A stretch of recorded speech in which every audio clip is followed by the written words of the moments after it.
수많은 자동차 관련 기업들과 드라이버들의 꿈의 무대, 세계 최고의 모터스포츠 포뮬러1. 많은 글로벌 자동차 기업들은 스폰서 혹은 머신 제조사로 참가했지만 우리나라 자동차 기업의 모습은 보이지 않고 있는데요. 세계적인 대열에 합류한 우리나라 자동차 기업은 왜 세계적인 모터스포츠에는 모습을 보이지 않는 걸까요?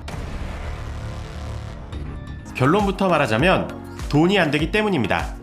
우리나라에서 F1에 가장 가까운 완성차 기업 현대차는 이미 F1에 진출할 계획이 없음을 분명히 했습니다. 비어만 전 부사장은 과거 포뮬러1을 두고 F1은 돈을 태우는 것과 같다 라며 비판적인 입장을 보이기도 했는데요. 그도 그럴 것이 F1은 전 세계에서 가장 비싼 모터스포츠입니다. 드라이버뿐만 아니라 자체적으로 머신을 제작하고 관리하는 하나의 팀으로 운영되기 때문에 매년 수천억 원의 예산이 필요한데요. 그렇다 보니 메르세데스, 페라리 등과 같은 팀들은 4천억 원이 넘는 막대한 비용을 지출하고 있습니다. 이렇게 고액을 투자해서 상위권에 진입해 팀 인지도를 높이면 홍보 효과도 얻고 좋겠지만 마냥 쉬운 문제가 아닌 건데요. 실제로 람보르기니와 토요타, BMW는 F1에 출전했으나 저조한 성적만 남긴 채 결국 철수했고 F1을 철수하는 혼다팀 인수를 검토했던 현대는 이러한 사유들로 인수를 포기했었습니다. 이러면 현대차가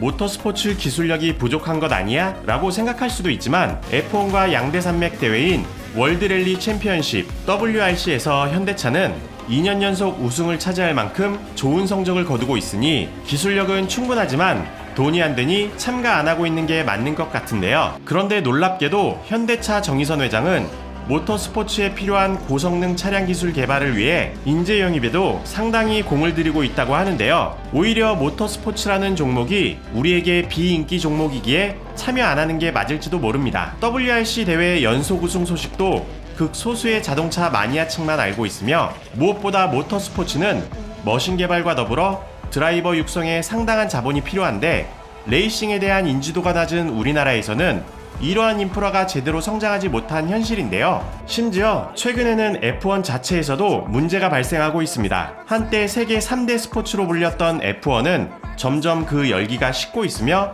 소음 공해와 온실가스 문제가 집중적으로 제기되며 몸살을 앓고 있는 상황입니다. 이러한 복합적 사유를 들어 일각에서는 오히려 F2 대회가 가능성이 있어 보인다는 얘기도 나오고 있는데요. 2014년 개최된 전기차 레이싱 포뮬러 F2는 최근 떠오르고 있는 모터스포츠로 전기차 시대를 맞이해 모터와 배터리 기술력을 가리는 F2 대회에 의미를 두며 기대의 목소리도 나오고 있습니다. 현대자동차뿐만 아니라 배터리 기술 개발 기업인 삼성이나 LG도 참가하면 우리로선 더 흥미로운 대회가 될 수 있을 것 같은데요. 오는 8월 우리나라 서울에서 열릴 F2 대회에서 그 가능성을 한번 점쳐보는 건 어떨까요? 지금까지 상암동 투브였습니다.